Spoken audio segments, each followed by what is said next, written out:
Welcome to New Realities. This is Alan Steinfeld, and each week on this program I explore the evolution of consciousness and how we as a planetary civilization are moving into another level of our being.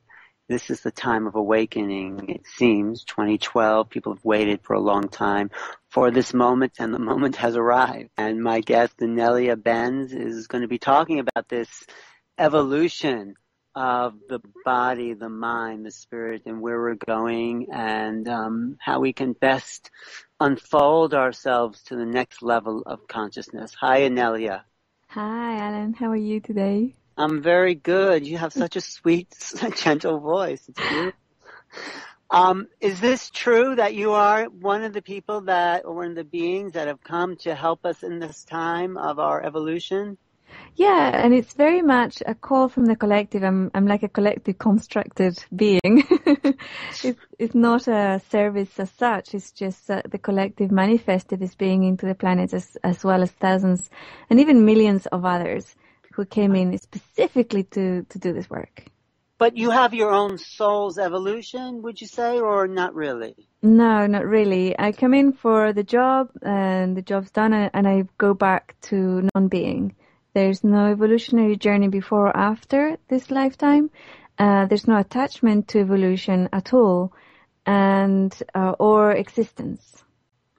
But so you don't have a soul. Well, what I understand as a soul is there's something that evolves lifetime after lifetime through the awareness of experience. So you're saying that's not true for you. Correct. Yeah, a soul construct can have other forms. It can come in because when you look at it with regards to an evolutionary journey through time, that's linear time, which is also an illusionary concept or a tool, you could say, a tool to be able to experience in the universe in bite-sized pieces. So I wouldn't have that. No. So you're a construct. You're really, that is such a strange, interesting idea. Did you always know that, or is this something you discovered? I instinctively knew it, and I knew that all the explanations that people were giving me about where we came from or where I came from or what I was didn't resonate with me. And it wasn't until I educated myself and I found the vocabulary and found little hints of truth in different teachings that I finally put the picture together to realize, to put it into words, to put my knowing into words. But this is rare. There's not that many constructs. Is that true? That's true, yeah. There's not many. I can only perceive it around just over 1,000. But yeah, on the whole planet, I can only perceive like 1,100 and something soul constructs like my one. And the rest are all individuals who have had evolutionary journeys, whether here on the planet or in other planets or in other dimensions. Right. So we can talk a long time about the specifics of that, but the important thing is why you're here, right? Right. And what you're here to do. So, but you were sent, okay, or you came because the source, or whatever we call it, we felt there was this need for assistance at this moment in our history. Yes, their planet is going through a transitional location in time-space that is highly charged with possibility and potential. And Gaia herself wanted to have a different experience, to move into a different dimension or vibration, because all dimensions are really different vibrational awareness experiences. And she wanted to move into a new one or a different vibration, and she called forth help because, of course, the human collective manifests physicality, right? We manifest physicality at every level.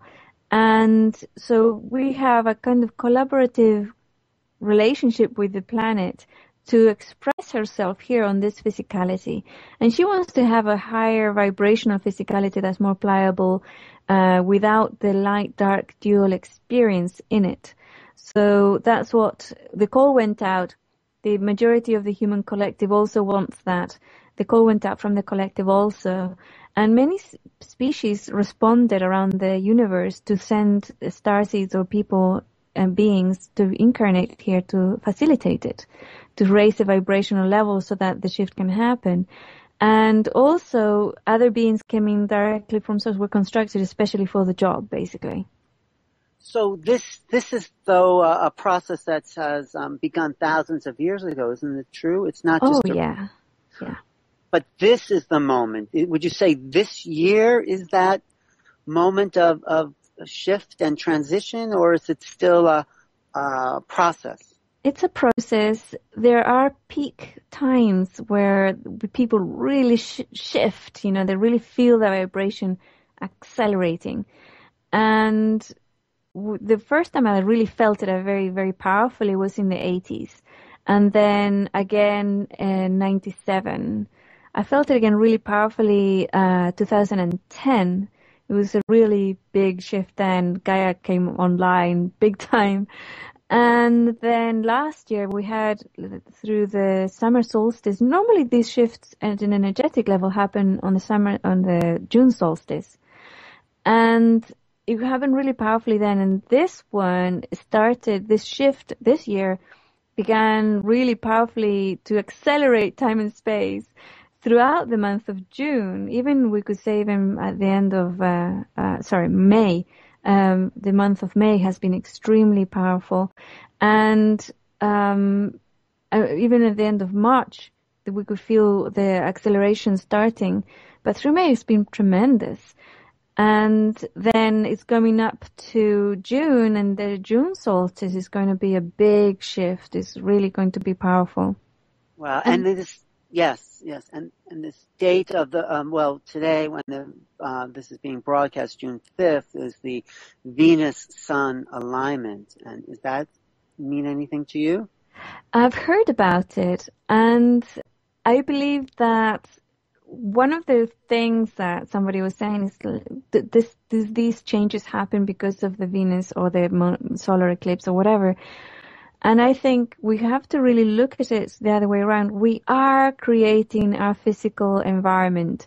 And when we create in our physical environment such events such as this one, for example, is just for us to take note, to be able to have the experience or the hint or knowledge that something special is happening, right?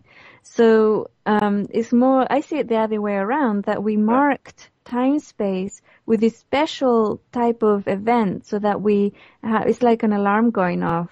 Right, so we can remember to... Yeah. So this June 20th is the summer solstice. This is you feel a powerful moment in this. Yeah, even for the past 3 years, it's been like this. On the June solstice, I call it the June solstice because in the southern hemisphere it's the winter solstice. Right. It's been extremely powerful, energetically speaking, and then it unravels at a physical level for the next 2 months. This is what I've seen happening the past 3 years, very powerfully. And it doesn't actually settle down until about January the next year. So it takes a full 6 months to fully, be expressed, as it were, in the physical. So what could we do to prepare for this solstice that's coming up just in a couple of weeks? I think one of the things I'm asking people to do is to take time out during the day, to take at least 1 hour to do nothing, to do absolutely nothing for 1 hour and just be. Just exist. They might get bored, and sometimes when you first start doing this, your mind goes nuts. So shopping lists and to-do lists and all sorts. But, say thank you, mind, go away. But yeah, do nothing and just be for at least an hour. And also take time to daydream. Daydreams you can do while you're cooking. Or I do it all day long. Shower. Yeah. Yes. Daydream. Take time out to daydream. And if you can, please meditate for at least 20 minutes per day. If you can, an hour or longer. But if you can't, even if you do 20 minutes. And if you don't know how to meditate, have the intention and then just educate yourself on how to do it. So all these practices or moments help sort of reset our mind, tune us into a cosmic flow that's coming. Mm-hmm. Yes, it's basically they're moving out of linear time. This is what's happening right now. So we feel linear time accelerating tremendously. And now we can't get anything done during the day because time goes by so quickly that what used to take like an hour when we were young, nowadays it takes 10 minutes, it's like, whoa, time's gone by. I mean, the reverse. It takes you the whole day to do the same activity because time has accelerated.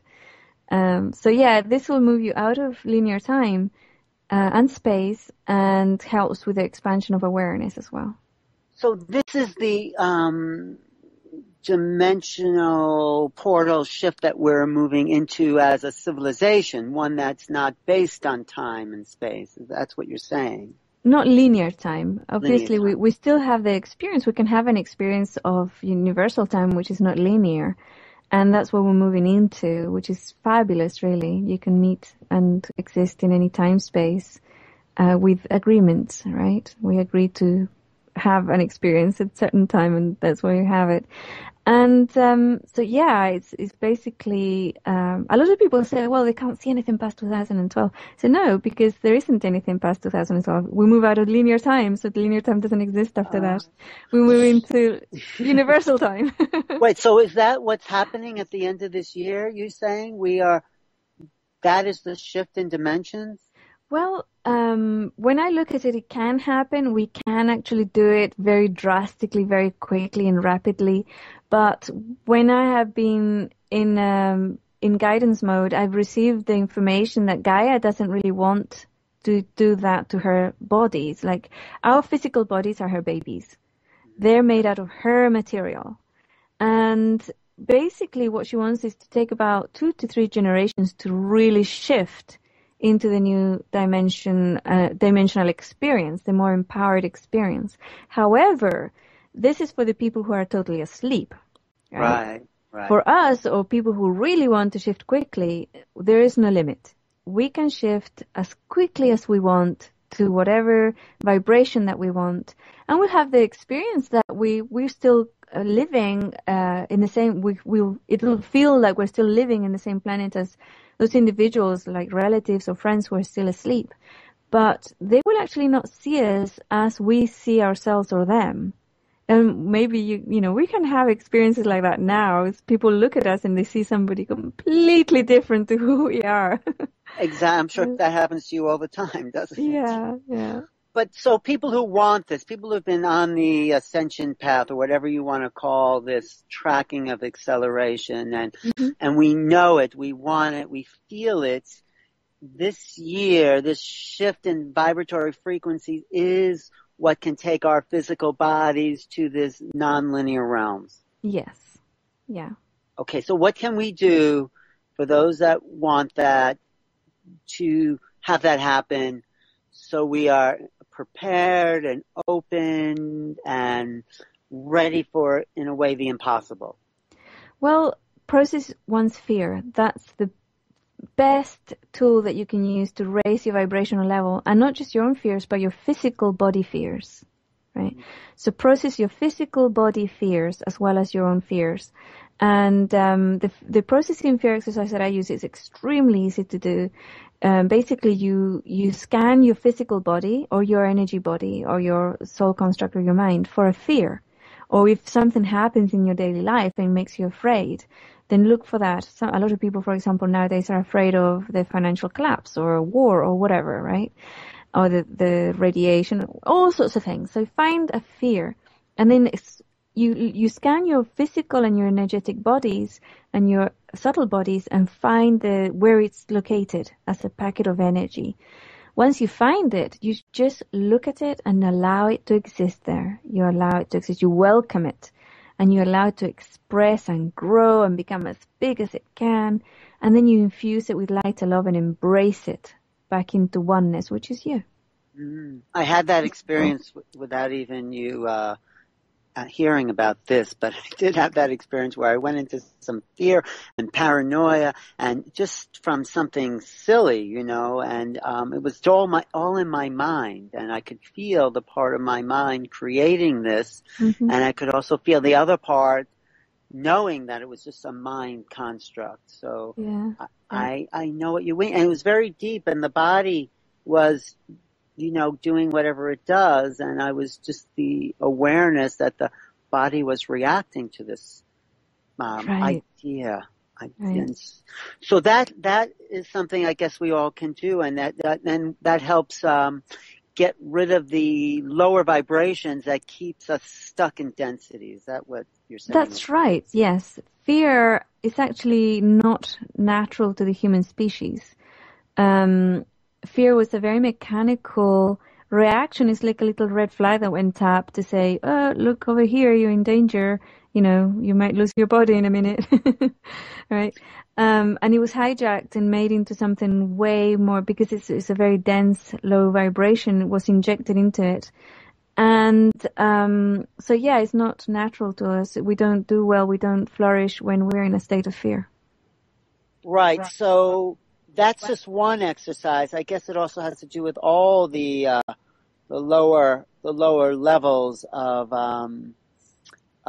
moods that sort of that disturb us, including things like depression or anger, all those things. Yeah. So is that the same process basically for all this?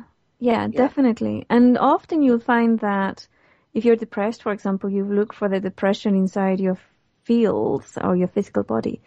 And eventually it will start shifting, moving, hiding. Sometimes you're allowed to exist, and you search for it and you see what you changed into. And often when you get to the root of it, it will be a fear.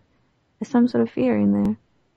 So all these things, as we process and clear all these elements of the lower self, and is that it? Then the body naturally raises its vibration, or is there something we have to specifically do and focus on that will take? No, I mean, there are forms and ways. There's lots of tools out there that will help you to visualize or to create a different type of energy body, and all those are really good. They're really good tools. But at the end of the day, they're just those. They're tools that you can use. There's nothing there's not one tool that you need. There's hundreds of them, and whatever resonates with the person and the person feels that was going to help them use, right? I would certainly recommend, if something strongly resonates with you and empowers you, to use it. If something makes you dependent on somebody or something, don't use it. Right. No, of course. And that's, of course, been the trap of the last age, the age of gurus and all that. Yeah. And that's finished. But, so are you saying now the process of ascension is that when we get rid of the lower vibrations, we can change our body to light, or will our bodies just stay physical, or will we have the power of intention to shift that to any level of existence we want? Well, our bodies basically will always be physical. This is our physical experience that we're shifting. It's our physical experience that we're going to move into another physicality, but it's still a physical experience. And so, yes, basically, the person will go to whatever vibrational experience at a physical level they choose or they can envision. But what will be different? I mean, if we're still in these, describe what the future looks like and is. Yeah, what's different is that the physicality becomes more pliable. Synchronistic events happen more rapidly. Manifestation happens much faster. And the person is more aware that their singular construct is just an illusion. They're more aware, basically it's just an expansion of awareness and a more subtle physicality. And where pain and suffering and enslavement don't have a part in this new experience, because to have a slave, you have somebody who's not empowered, and you can't have that in an empowered reality. Right. And I think the other element that comes online is this collective awareness, how our psychic intuition with each other and the group mind becomes more of a real thing for our culture. Right. Yes. Yeah. That's a big part of the collective ascension, I feel, because, and it's already happening on many levels. Oh, yeah. So then your work particularly is to travel around the country. How do you fit in as a construct for this process? Well, I try not to travel too much. Traveling is very hard on my physical reality. But the work that I do, basically I was asked to go public, 2 years ago. I didn't understand why at the time, but it was basically to give a human, voice or a face to the information of what people could do and what people are able to do and they have the capacity to do in this new paradigm. So they have a choice to go there or not if they don't want to, right? Right. So, yes, you came out as, I saw you on Project Camelot, and you came out and in a way shocked the world by claiming to be this construct, Right. which is very exciting because it's a new concept and people need to hear new things. So, but then are you just located in California? Is that mostly it? And Yeah. At the moment, I'm in California. I was asked to come here a few years ago, and I've stayed. I normally follow, I get requests from Source to do different things, and sometimes I say yes, and sometimes I say no. And I said yes to this one. I've been asked to stay in California for another year and a half. And I didn't know originally why, but then I found out basically in California, the planetary energy in California is where if you bring something into California, it will then expand around the planet very quickly. So, for example, yogas used to do meditation in India for thousands and thousands of years, but it wasn't until a couple of them came over to California that it reached the world, right? So, and this could be also the birthplace of alternative medicine, even though alternative medicine is based on technology that's been, really, really known in other places. It expanded throughout the world because it was brought here. It's no coincidence that Hollywood and the major stations have their offices here as well. Right. They also say that about New York, that, it's amplified. Yes. So maybe you'll come to New York to visit. And, yeah. I'd love that. That's Actually, awesome. I want to put on an Ascension conference with people like you and others that are talking about these ideas. That would be so cool. So maybe we'll be in touch about that, and we'll invite some other people. But I'm also interested in how you receive these messages from the source. Is this something you're talking to every day? How does it come, and what are you getting? The messages come in, it's not from one individual being. It's more like a knowing that comes in from higher self. It feels very much requests, sometimes from Gaia, sometimes from the human collective, sometimes from the planetary council, sometimes from Source. And the request comes in a very humanly understandable way so that I can understand it in this singularity right now. And then I will look at it and decide whether I can do something or not, right? If I feel capable, or sometimes it's because I don't want to, right? Well, how could you not want to if your mission is to be? How could you have I'm just kidding, but how can you have a human preference if really what you came here to do is just to serve the collective? Well, it's not to serve the collective, you see. It's to raise the vibrational level of the planet. A lot of the collective is very unhappy about it. But how can you say no when you get a request? Because sometimes I feel that as a human experience, I'm not capable of doing it, for example. Like, right? What would you not be capable of doing? There was an instance, and eventually I did do it, and it does happen a lot that eventually I can, all right, I'll do it. But it was an experience where I was asked to hang out with this very dark being, extremely dark being, and it was icky-yucky at a human experiential type sense. It was icky-yucky to be in that vibration, and I'm going, ew, I don't want to, and I resisted it for about a month, and then it was insisting, and eventually I said, oh, fine, I'll do it, And then what happened that you did it? Did something shift in a big way then? Yeah, I did. Yeah, it was quite amazing, actually. This is something I spoke about in that interview you mentioned earlier. It was very much a telepathic type or bilocation or remote viewing type thing. And I was sitting with this person, and the one of the things is that to sit with the person, that's all he needed really, because there was no judgment on him or his energy, and it was just felt like, oh, this is what darkness feels against the skin, it's like there was no judgment at all, and that's what was needed. It was just a conduit that was needed to be there with him so that I could then move out of the way and Source could come in when he requested it, right? And lift the darkness to the light. He was morphed into light. He didn't lift anyway. He actually morphed into light. The most beautiful, amazingly beautiful being that I have ever seen in my entire life. Wow. So, but you helped because you helped be a facilitator of that light energy in a way. Right. So yeah, I'm here to facilitate, to help any way I can. And sometimes there'll be 2 or 3 requests that come in, and I physically don't have the time or space to do it all. So sometimes I say, because I can't put it in my schedule, right? Right. And it's all, I'm not the only person here. So they have they go and ask various people to do the same thing, right? And one of them will take it on and do it.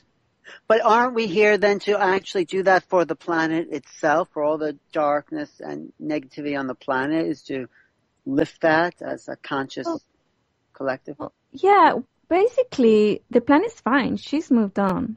But the human side. The human side. The human collective, definitely.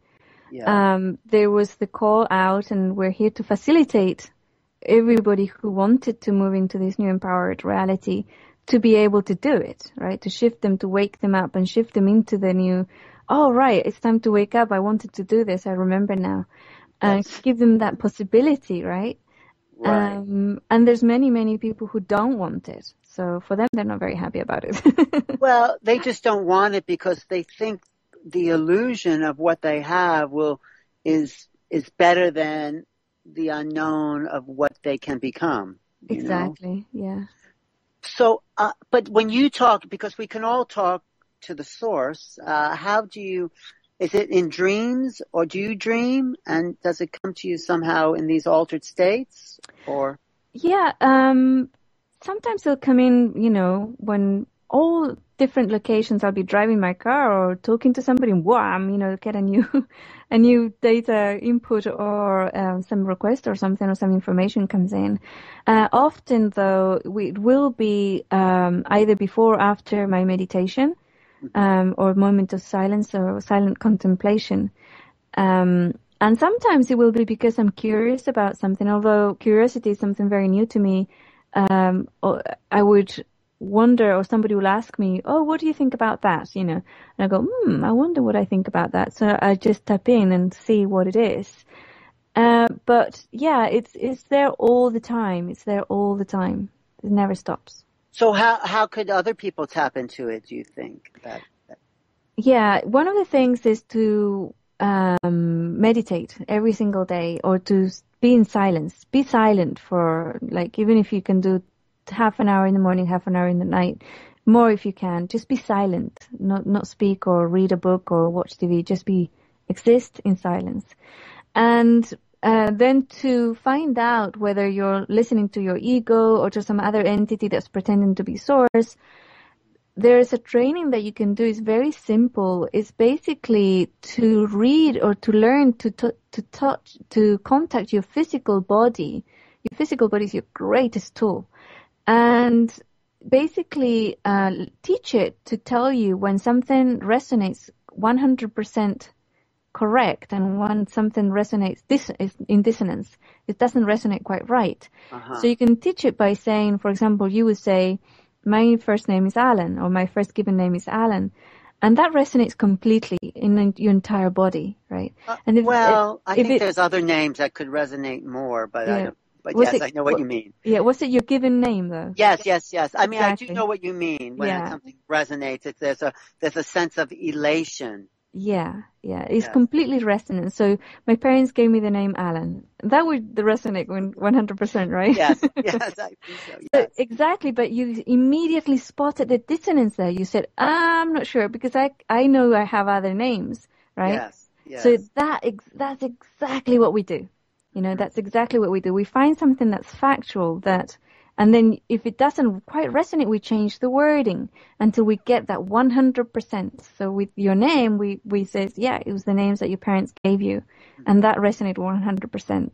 Right. And the others didn't. And that's exactly how we train ourselves. So we find something, I'm sitting on a chair.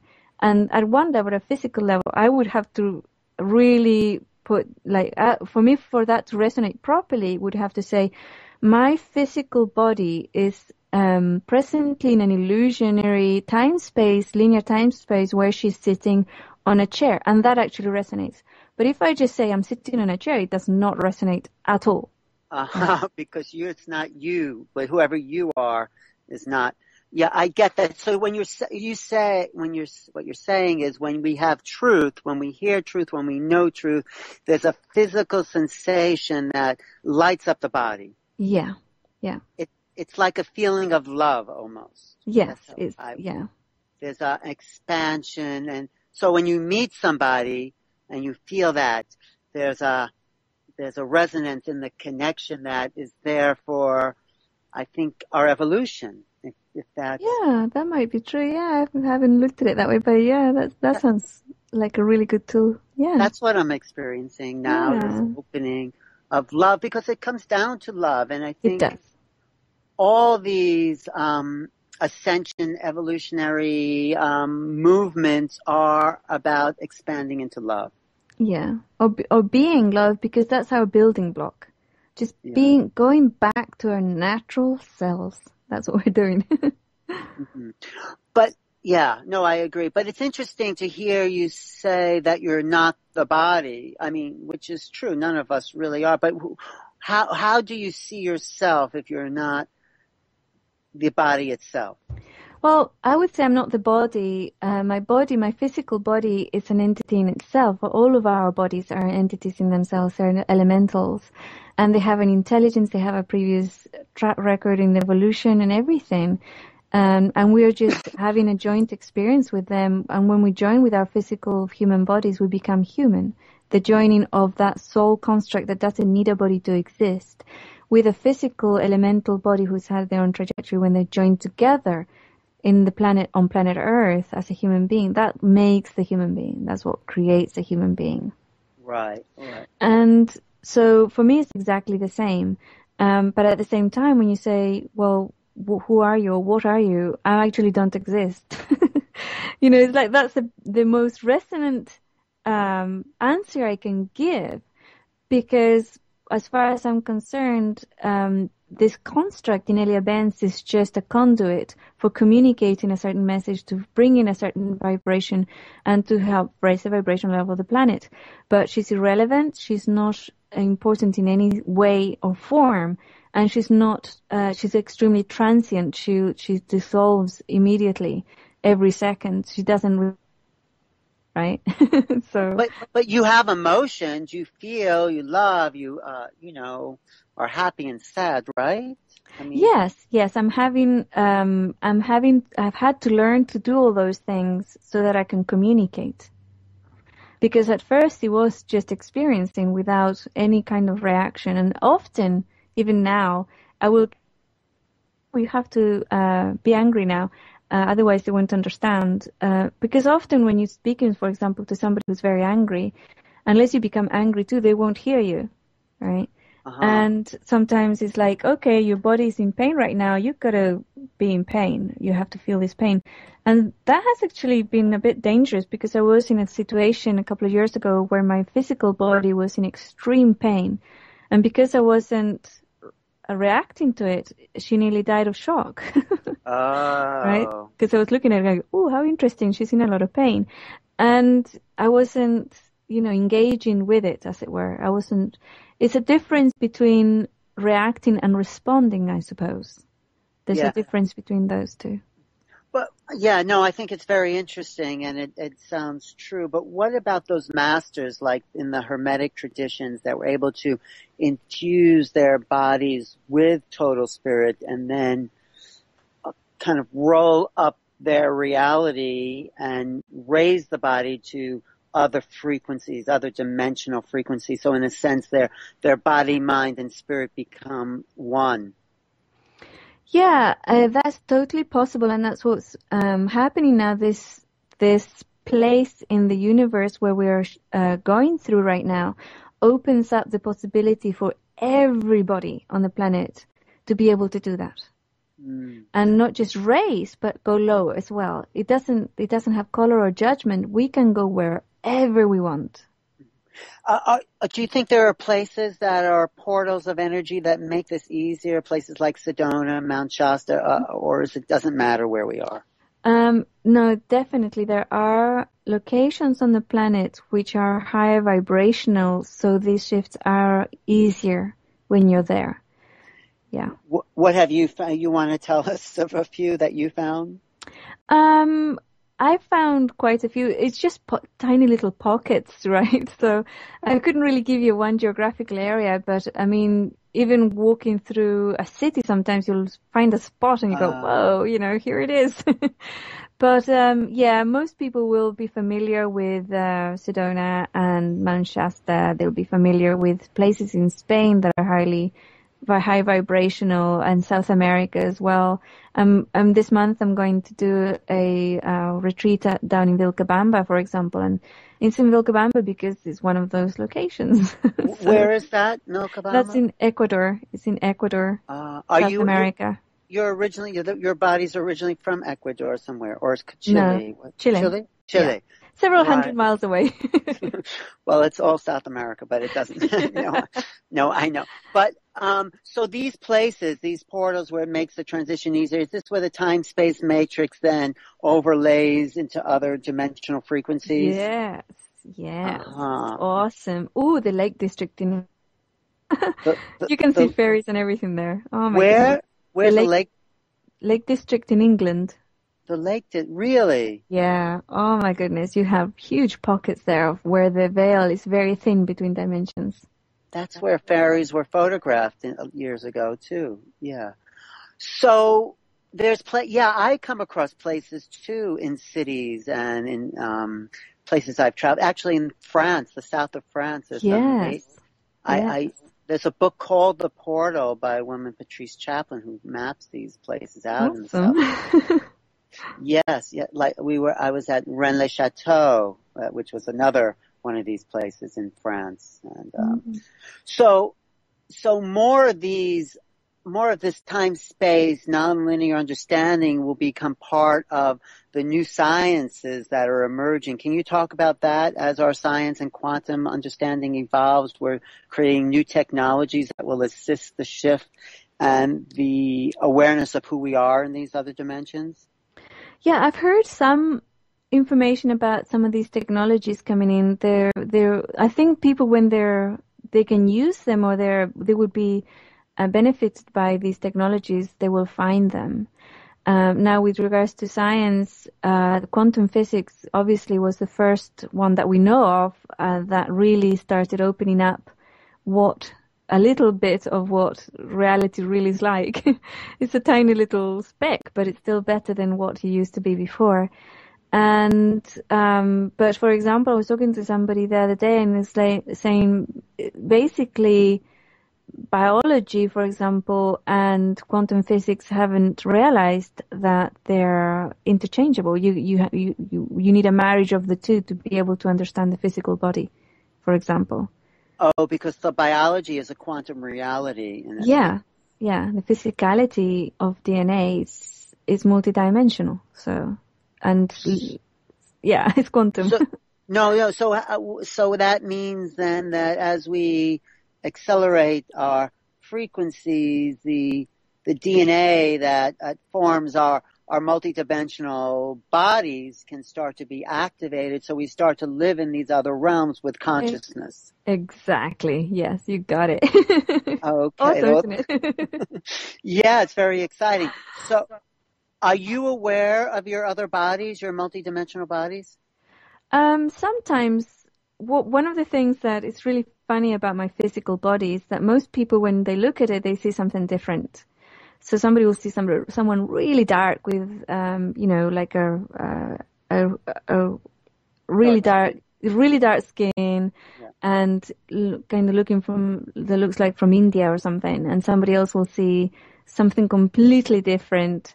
At one point, somebody was looking at me and they saw this really thin, skinny, long fingers alien, right? Uh-huh. And basically, those individuals who are more aware and will sit in front of me, and if they stare at me for any amount of time, they will see my body shifting into millions of different people in every second, right? And so there's no shape. It's basically more like a holographic projection. It's not really real. Well, what do you see when you look at your body? I see when I look in the mirror, for example, I look down at my body, it very much depends on the day, because sometimes it's very subtle, and at other times it's very unusual. When I can experience it more if I think back when I was very small, right? I would look at my body going, whoa, this is a weird thing, look at these finger things. And it's like, it was literally like that, look, mommy, how odd this thing is. It's like touching my fingers for hours going, ew, how weird is this?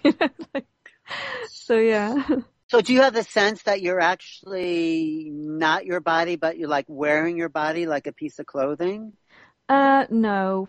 For this particular construct, it is very much a very human construct. The physical body, the soul construct, it's all very much one experience.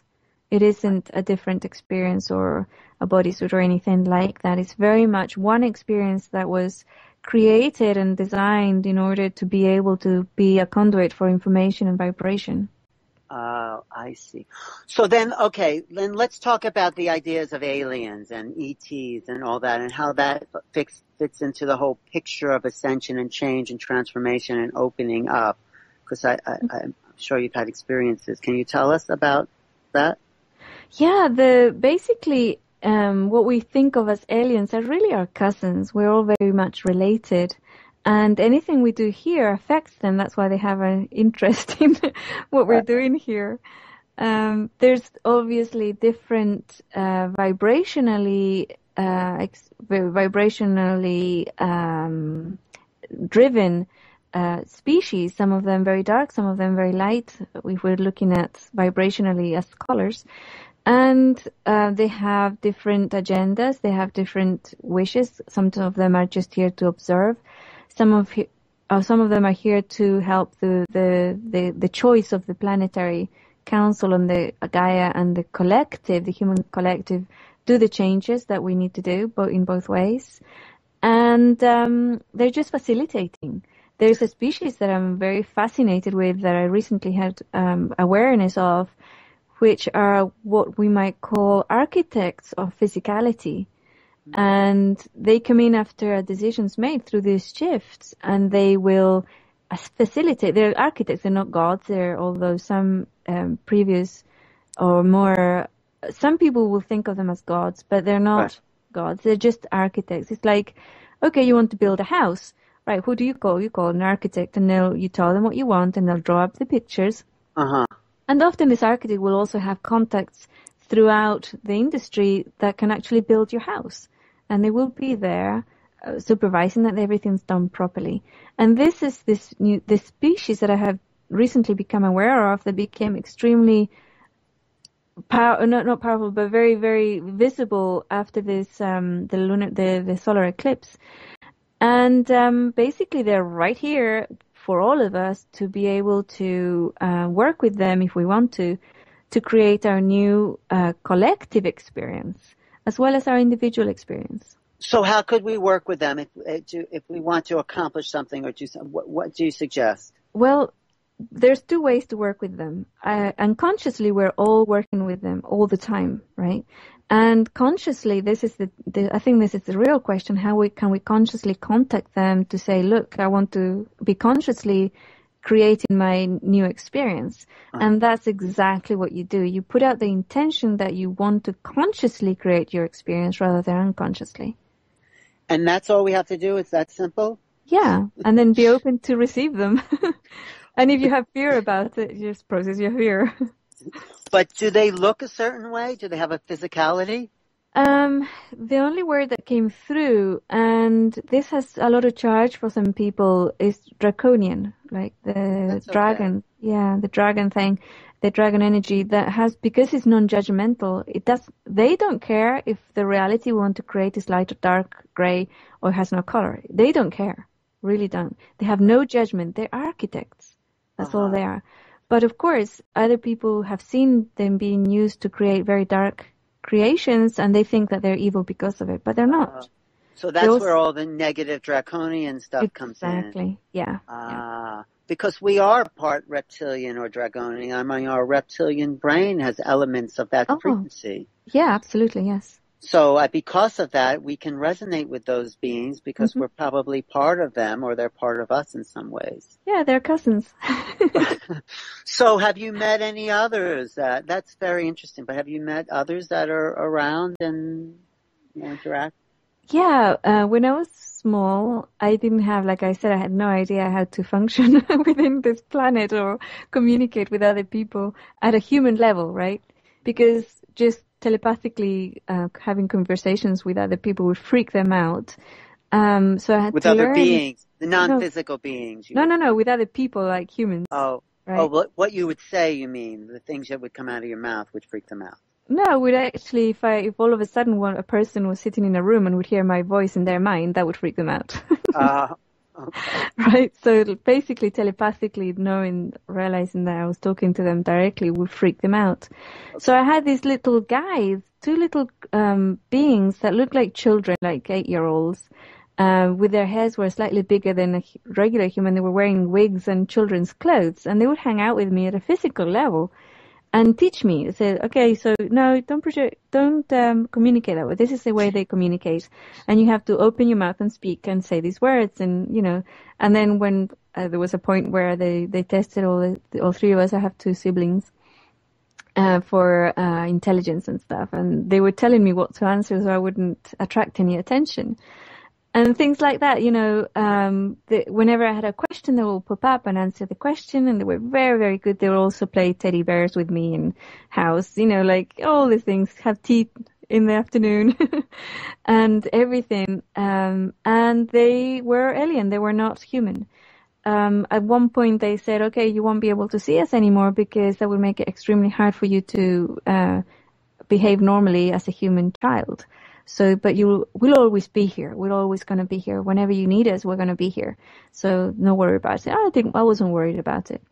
But one of the funny things that happened then was a few years ago, I think it was just over 5 years ago, I said, you know what?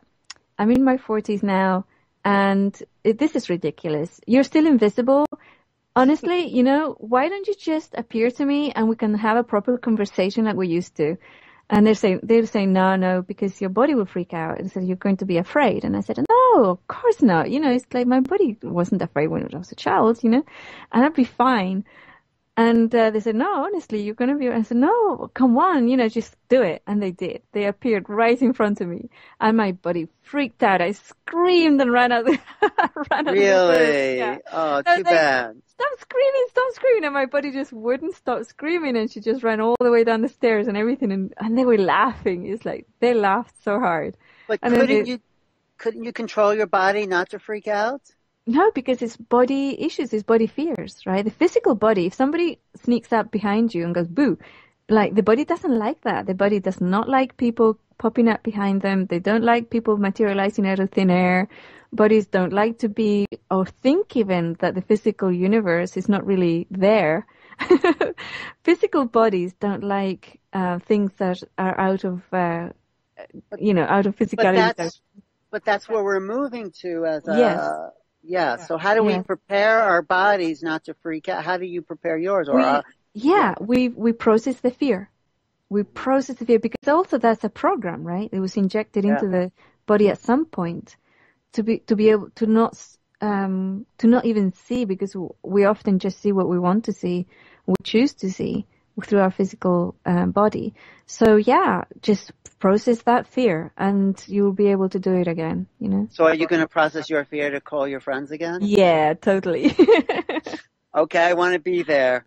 Oh, that'd be great. We can take photos. Yes, because you do feel them with you, don't you? Yeah. They So, pop in and out and they'll probably visit you now. They're very okay, friendly. what do they look like so I can prepare my body? Yeah, they look like 8-year-olds. 8 little children? Yeah, little children. They're they look like little children, but their heads are slightly bigger. And when they appeared this time, they had wigs and clothes as well. It was hilarious. It was just, looking back, of course, it was hilarious. At the time, it was like freaky, but. Are they boys and a boy and a girl, or Yes, it's a boy and a girl. Yeah. do they look like dolls almost? Would you say? Yeah. Oh, okay, I get it. Yes, I mean, could dolls actually be one of these beings that just sit in the corner? No, I don't think so. No, Because they appear, but they look yeah. like little children, but with heads slightly bigger. You know, they really look. But they have that type of porcelain type light that you must have perceived that. I think you must have perceived that kind of, the skin is kind of very shiny type thing, like not quite shiny, it's not like our skin, right? It's more like porcelain-like. So I think that's what you must have felt when you. They do look a little creepy if you. Yeah, they do. But it's okay. They're nice. They're nice people, I'm sure, right? Yeah, they're very nice. So that's one form. And where do they live? Which is it a universe, a planet, or dimension? I think it's another dimension. I'm pretty sure it's another dimension. Have you been in the dimension of pure color, the universe where everything is just strips of colored light? And no, I haven't explored there. No. That's a beautiful one. Yeah, that's very nice. And the combinations of color create feelings. That's one that I've visited. Wow. Yeah. Every combination, well, colors themselves communicate a feeling, but then the combinations like blue and gold or silver and black, they all have their own essence of emotional transmission. Wow. I like it. Okay, we'll visit that too. But what about then as a planetary civilization, the coming of ETs, of the awareness that these beings are here? Do you think that's what's coming in 2012? It might take longer than that because it's not going to be. It's going to be very organic. It's going to be individuals knowing and then seeing. You know, more and more people are going to start seeing UFOs, which is the first step. The first contact is the distant UFO. That happens. It's happening everywhere. Yes. And more people will become conscious of it. It'll start going into the mass media, and eventually people will start individually giving, on their own experience of, I had a conversation with one of them, and you know, they're not so bad or whatever, or they are bad or whatever, you know, it's like, depending on who they contacted. But to communicate with them is really very much the vibration where you're at. That's what you can communicate with, right? So if you want to communicate with very high vibrational ETs, then put vibration space by processing your fear and also in bathing yourself in light, love, divine consciousness, and then you will be able to communicate with those beings. I think, I agree with that, but I also think I've had contact with the little grays who take some genetics, and which is not bad. They're needed for their own evolution, but what's your awareness of those little gray beings? Yeah, they are very much more like workers, and I'm very much thinking that their bodies are not really like they're more constructed, right? They feel like their physical bodies are more like constructed bodies that they can work through rather than what their existence is in a physicality. And they have an agenda, they have work to do, and if you don't agree with it, you don't have to partake in their in their work, right? Right. No, I don't mind being, donating some of my genetics to help evolve an alien civilization. Mm. I mean, It's like yeah. some people do mind, some people don't, so. Yeah, no, I'm happy to do that. Why not, But overall, though, I think part of what you're saying is part of our ascension, part of the acceleration is to contact beings that live beyond this time-space dimension and to know that's a reality. Absolutely, yes, yeah. But that will take a lot of processing by the mainstream to get rid of the fear that they've encoded, even if they see a stranger, imagine how. Yes. So that's part of the prejudice and all the limitations of civilization that have been imposed. But it is changing. And yeah. So what's next for you? What do you think? What's your mission? Your latest working paper orders to do? Well, the latest thing that I just have to hang out in California as much as I can for the next couple of years or year and a half. And then also I've been requested forever to start the Global Ascension Center. And so we're going to do that here, but it's not me doing it. I'm not going to offer it like a guru or a savior to the planet. It's going to be a co-creative process that's already begun. There's many, many people who have taken part and are taking part in its creation on the physicality. And that's going to take as long as it takes. I'm not going to hurry it. I'm not going to try and manifest it faster or whatever for the collective. This is going to be a collective exercise of co-creative energy where the center at a physical level, it's going to start as a field actually, at a physical level, Gaia's new vibrational dimensional energy, our physical bodies, our soul constructs and source energy will be united in one physical location that anybody can come into the field to start with and eventually a center there. And have the experience of it. So then they go, whoa, this is real, right? And then they can walk away and manifest it in their lives and just replicate it everywhere. So that would be a physical place you're talking about? Yeah, that's a physical location, yeah. And will it have certain physical parameters like built out of sacred geometry or sacred metals? Possibly. One of the things is that it's not going to be in a power center. It's going to be mostly in a location that will facilitate it, but it's not already active, so that people will have then the template to be able to replicate it anywhere they are in the world. Right? Do you have a location picked out at this moment? We have tons, because looking at location has been like going to one of these puppy shelters and all the puppies jump at you saying, pick me, So it's like, So is this Southern California you're looking? No, we're looking on Northern California at the moment. North of San Francisco, up in that area? Yeah, north of San Francisco, yeah. Because there are some centers there, that I've seen. There's the Light Center in Massachusetts, or the Light Field. It's a technology that creates a sort of ascension awareness. And there's Damanhur in Italy. Do you know that place? No, I've heard of different ones, though. Oh, you should go doing this. You should go to Italy, to Damanhur, and just they dug out a whole mountain and they've wrapped it in copper, and then they've said they've time traveled back to Atlantis there and then done some amazing things. So sounds great.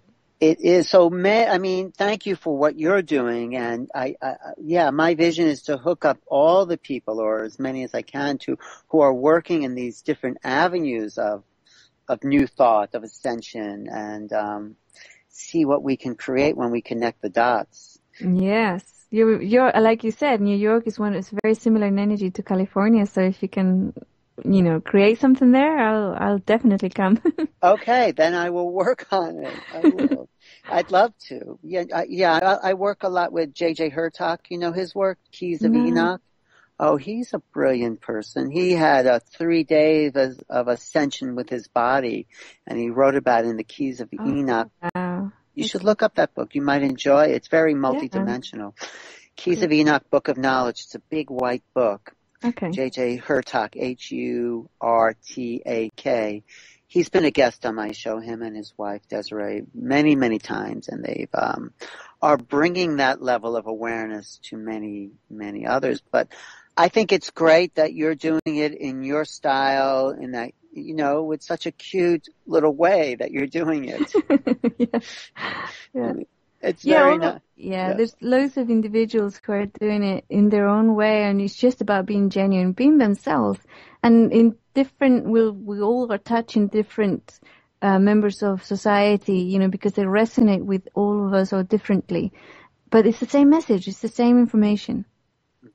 And also there are many people who are just getting information and they may feel isolated and don't know what's happening or keep it as a very private sort of experience, and they don't realize that it's part of a global project of expansion. Exactly, yes. Yeah, so the more information we put out there for them to find, the better.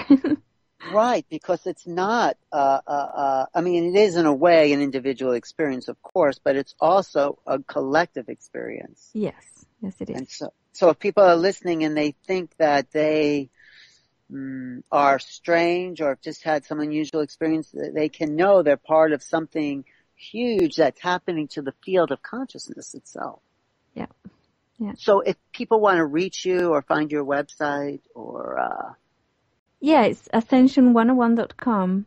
Right there. There's tons of information there for people to use, and some tools as well. There's a tools tab there. There's also a course and some talks, and it's a contact form if you want to contact as well. Okay, and I'll make this interview available online on newrealities.com. It's also be listed on bbsradio.com. But is there anything really important that you feel you'd like to leave people with? Yeah, I always say the same things. It's like, make sure you have to realize that what others don't want you to know is that you are extremely powerful manifesting being. You are extremely powerful and divine being. And there's a lot of money spent at the moment and lots of energy spent to stop you seeing that. Mm-hmm. So it takes more energy to stay asleep nowadays than it does to wake up, and you can do it so quickly. Process your fear, detox your physical body, meditate, take time to do nothing, and take time to daydream. Yeah. Those are great things. Oh, but I'm just interested. You say, so there's really a conscious effort on the part, let's say the old vibration, to keep us in the old vibration. Absolutely, yes. They're terrified. They're terrified of their own true essence, though. It's so interesting so there's an awareness on a cosmic level. I'm just curious because there's a real awareness on a cosmic level that if people aren't kept in fear, that they'll lose their power. Yes, absolutely. Yeah. I see. So that's why we need to overcome and process our fears so they don't have control over us. Exactly. Yeah. Oh, I get it. And is this governments or are they non-physical beings that want to?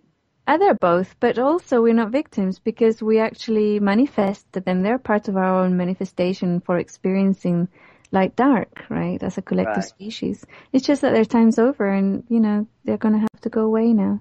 That's right. And it's time for us to have fun and play. Yeah, a different experience. Right. Some channel person said, this is your last chance for suffering, So. Yep. So let's just get it out of let's just play and joy and be the beings that we always knew we were. Mm-hmm. Go back to our natural selves. Yeah. Exactly. And that's like what we said, love. It is that love. It is love. It's the love vibration. So you do feel love as a construct, don't you? It's love vibration. I call it love light. It's the actual building block of this species, the human species. And not other species, you don't think? No. There's others who have other vibrations as their building block. But love feels so good, Yeah, it does. I see. So that's why we're so important, I feel, in the whole cosmos, the whole universe, is because we hold this vibration. We do hold it. Yeah, we are that vibration. That's our building block. That's our natural state. That's why when people have an experience of oneness or enlightenment, they go into bliss and love and then they haven't got words. And really saying the word love is just so not descriptive of the actual building block of our species. It's just a little bit of it. No, but it's only because the word can communicate the feeling of it. So when someone says they love you, it's not the word, it's the energy that person's sending behind the word that's received into the body. And I think that's true of all words. But love is, you're right. Just saying it doesn't mean as much as the intention of that. So thank you, Inelia, for everything. Oh, thank you, Alan. It's been wonderful talking to you. Yeah, this is just what I love doing, talking to people who are moving into this field and are already living there in many ways. So maybe we'll do more. I'll let you know about coming to New York. Okay. Awesome. Yeah. And, look forward to that. And your website is Ascension 101? Yes, ascension101.com. Okay. And is there going to be a 102 course coming up? The talks. If you see the recent talks are 102. Okay, and the next level until we graduate. Yeah. But we can look forward to the solstice coming up in June as a kind of accelerated moment. Yeah, definitely. Yeah. Well, I'm looking forward to it for sure. Okay. Thanks again. I'll talk to you soon. Okay, bye-bye. Bye. This is Alan Steinfeld. I was talking to Inelia Benz, and there's a bunch of videos on YouTube of her and her website, Ascension101.com. If you want to reach me, you can email me at newrealities@earthlink.net. You can check my website, newrealities.com. And there's lots of other interviews I've done, very interesting, on similar subjects in science, biology, evolution.